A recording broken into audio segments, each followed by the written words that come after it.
दोस्तों, हमारे YouTube channel में आपका स्वागत है। जैसा कि आप सभी अभ्यर्थियों को मालूम है कि वर्ग 2 की भर्ती पुनः आने वाली है और इसी वर्ष जो है वर्ग 2 की भर्ती का नोटिफिकेशन भी जारी कर दिया जाएगा अगर पात्रता परीक्षा समय से हो गई।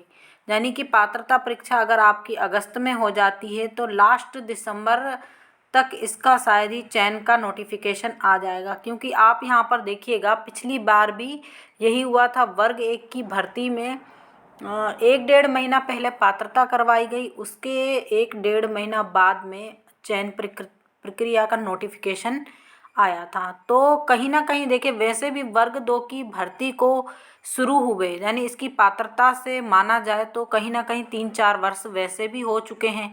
तो और सरकार यहाँ पर चूँकि अब नए पदों की घोषणा भी कर चुकी है, तो वर्ग 2 की भर्ती का नोटिफिकेशन, आपको पात्रता का नोटिफिकेशन, आप उस पर बाद में हम बात करेंगे, लेकिन चयन का नोटिफिकेशन आपका 2026 लास्ट या फिर 27 शुरू में आपको देखने को मिल जाएगा।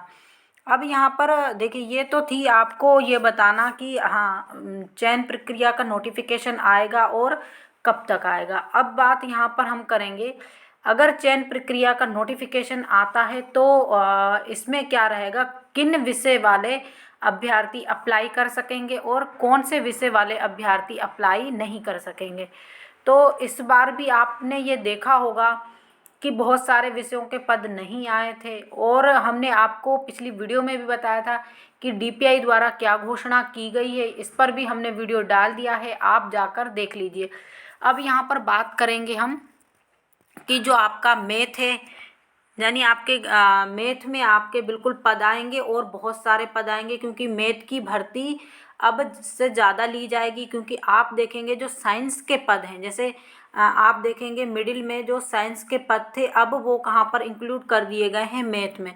मैथ वाला व्यक्ति ही साइंस पढ़ाएगा। तो जो साइंस के आपके 1500 पद आने वाले थे, जो साइंस के आपके 1000 पद आने वाले थे और 1000 पद आपके किसके आने वाले थे, गणित के, तो दोनों के मिलाकर ही अब 2000 पद आपके मैथ में देखने को मिलेंगे। क्योंकि यहाँ पर आप सभी को मालूम है पिछले बार भी साइंस की भर्ती नहीं आई थी और इस बार भी आप सभी को हम ये बिल्कुल, आप जो अभ्यर्थी साइंस विषय से हैं उनके लिए ये दुखद न्यूज़ है, क्योंकि डीपीआई ने बिल्कुल स्पष्ट तौर पर बोल दिया है कि इस बार भी साइंस विषय की भर्ती नहीं आएगी।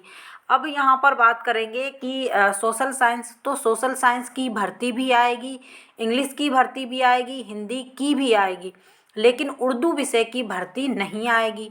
अब यहाँ पर अगला जो हमारा विषय रहेगा, जैसे कि आप सभी देखते हैं कि जितने भी विषय हैं स्कूलों में पढ़ाए जाते हैं उन सभी पर भर्ती आती है।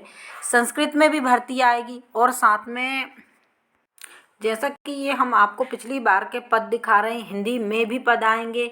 अब देखते चलिएगा, और अतिथि शिक्षकों के लिए भी बराबर आएंगे और साथ में ये देखिए आपके इंग्लिश के भी पद आएंगे। इंग्लिश के काफ़ी पद आते हैं और इस बार भी बहुत अधिक पद आएंगे। अब दूसरी बात, गणित के पद भी निकाले जाएंगे, संस्कृत के पद भी निकाले जाएंगे और साथ में आपके जो रहेगा आपका विषय, आपका हो गया हिंदी, हो गया संस्कृत, हो गया गणित, हो गया इंग्लिश, हो गया और सोशल साइंस हो गया है आपका। और केवल आपके जो साइंस विषय है, यानी विज्ञान विषय है, इसके पद नहीं निकाले जाएंगे। उसके बाद आपके उर्दू के पद नहीं निकाले जाएंगे। लेकिन एक और आपके लिए शॉकिंग न्यूज़ है, इसमें आपके इस बार से जो पात्रता होगी या चयन होगी उसमें एक नया विषय जोड़ा जाएगा। उस विषय के पद आने वाले हैं, वो विषय रहेगा आपका कंप्यूटर। तो इस बार आपके कंप्यूटर के पद आने वाले हैं और वो भी काफ़ी संख्या में आने वाले हैं। कंप्यूटर के करीब 3000 पदों पर भर्ती होगी वर्ग 2 में। वर्ग 2 में 2000 पदों पर कंप्यूटर की भर्ती होगी। तो यानी इस बार से आपका कंप्यूटर नया विषय आपको देखने को मिलेगा। जिन अभ्यर्थियों ने कंप्यूटर से डीसीए या पीजीडीसीए किया या बीएससी वगैरह किया है, वो सभी इसमें आवेदन कर सकेंगे। तो यानी आपके इन मैथ हो गया आपका, Sanskrit, social science, English, Hindi और आपका कंप्यूटर, इन विषय में आपकी नियुक्तियां आएंगी। विज्ञान उर्दू में बिल्कुल भी नियुक्तियां नहीं आएंगी, क्योंकि विज्ञान के पद मैथ में इंक्लूड कर दिए गए हैं। और बाकी किसी विषय के पद नहीं आएंगे, जैसा कि अरबी फारसी, ये सब चीज़ें तो उर्दू विषय वाला ही अभ्यर्थी इन लोगों को पढ़ाता है। जो उर्दू से होते हैं ये उसके सह विषय होते हैं। तो यहाँ पर उर्दू और विज्ञान के पद बिल्कुल भी नहीं निकाले जाएंगे, जैसा कि हमने आपको डीपीआई के आयुक्त की भी जो आयुक्त ने जानकारी दी उसके बारे में हमने पिछली वीडियो में भी आपको बता दिया कि इस बार भी साइंस विषय के पद नहीं निकाले जाएंगे, बल्कि विभाग का कहना है कि आगामी वर्षों में हम साइंस विषय के कोई पद ही नहीं निकालेंगे। यानी साइंस विषय को टोटल विभाग ख़त्म करने जा रहा है। तो फिर हम ये सोचते हैं साइंस विषय एक, यहाँ पर एक बात सोचने लायक है कि जो बायोलॉजी की चीज़ें रहती हैं, जैसे कि आप देखेंगे बॉटनी और जूलॉजी, जिसमें एक व्यक्ति के, आप व्यक्ति कहें, जानवर कहें, किसी भी प्रश्न, जो जीवित जंतु है, उस जंतु के अंदर और बाहर के पार्ट्स के बारे में एक मैथ वाला कैसे पढ़ा सकता है। और जहाँ पर हम ये पेड़ पौधों की बात करेंगे तो एक बॉटनी वाला जैसे पढ़ा सकता है हर एक पत्ती, रंध्र, छिद्र, स्टोमेटा, टोटल चीज़ें, वो एक मैथ वाला कैसे पढ़ा सकता है। और अगर देखिए ये साइंस सब्जेक्ट ही ख़त्म कर दिया तो फिर अभ्यर्थी डॉक्टर इंजीनियर कहाँ से बनेंगे, डॉक्टर कहाँ से बनेंगे, उनकी नींव ही कमज़ोर रहेंगी। तो सोचिए कैसे डॉक्टर सरकार बनाना चाहेगी। तो यही काफ़ी मुद्दे हैं, सरकार को इस प्रकार से सोचना चाहिए और अभ्यर्थियों को याचिका भी लगानी चाहिए सरकार पर कि आप ये किस तरह से भर्ती कर रहे हैं। शुरू से ही अगर बेसिक कमज़ोर होगा जो विद्यार्थी हैं उनका साइंस में, तो क्या आगे जाकर होगा आप खुद समझ सकते हैं। बाकी देखिए जो विभाग का निर्णय है कि वो अब साइंस मैथ वालों से पढ़ाएंगे और उर्दू विषय, अब उर्दू विषय के बारे में विभाग का क्या कहना है कि पूरे मध्य प्रदेश में उर्दू पढ़ता ही कौन है, तो क्यों नहीं पढ़ते। बहुत सारे ऐसे रिलीजियसन हैं जो मतलब हम कहेंगे नहीं, बहुत सारे विद्यार्थी ऐसे हैं जो उर्दू विषय पढ़ते हैं और उर्दू में भी उनके काफ़ी, जैसे हो गया शायरी, गज़ल, बहुत सारी चीज़ें आती हैं, उसमें भी फारसी, तुर्की, बहुत सारी चीज़ें रहती हैं। हमें भी काफ़ी मालूम है उसके बारे में।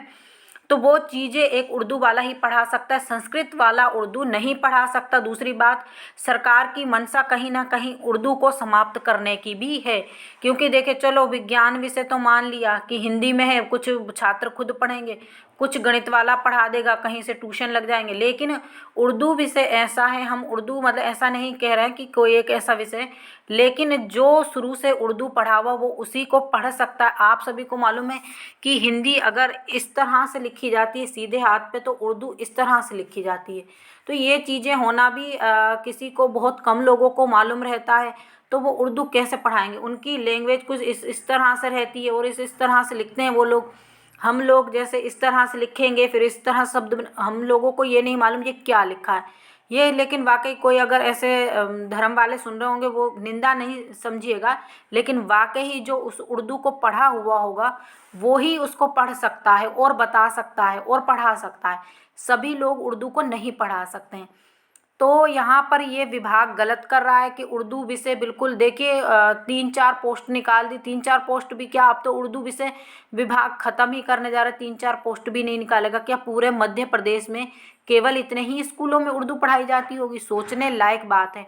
अब यहाँ पर बाकी विषयों के पद निकाले जाएंगे, लेकिन ये धमाकेदार न्यूज़ है कि इस बार से आपकी कंप्यूटर की भर्ती ली जाएगी और ये नया विषय जोड़ा जा रहा है। तो इसके पद भी हमने आपको बता दिए और तैयारी में लग जाइए, क्योंकि बहुत जल्द ही इसकी पात्रता होगी, पात्रता के बाद चयन होगी। और फिर चूँकि अब देखिए इसमें काफ़ी डिफ़िकल्ट रहेगा वर्ग 2 में भी। अब जो नियम सरकार मान लीजिए हाई कोर्ट जैसे कैसे हटवा भी देता है, तो अब की बार उन नियमों को और कठिन बनाकर लागू किया जाएगा। आप समझ रहे होंगे हम किस ओर इशारा कर रहे हैं। बाकी इस पर हम वीडियो भी लाएंगे, और आप लोग अगर ऐसी वैसी पढ़ाई करते हैं तो पर पात्रता में रह जाएंगे, चयन तो फिर दूर की बात है। तो इसी प्रकार की जानकारी के लिए हमारे साथ जुड़े रहिए। जो लोग हमारे चैनल पर पहली बार विजिट कर रहे हैं, प्लीज़ चैनल को सब्सक्राइब कर लीजिए, वीडियो को अधिक से अधिक शेयर कीजिए, ताकि सभी साइंस वाले अभ्यर्थियों तक ये जानकारी पहुंच सके और वो अभी से आंदोलन करें या याचिका लगाएं, कुछ भी करें, लेकिन अपने फेवर के लिए कुछ ना कुछ करें। उर्दू वाले अभ्यर्थी हैं, और जो जिस विषय में पढ़ा रहे हैं वो अभ्यर्थी अधिक से अधिक पढ़ाई करें।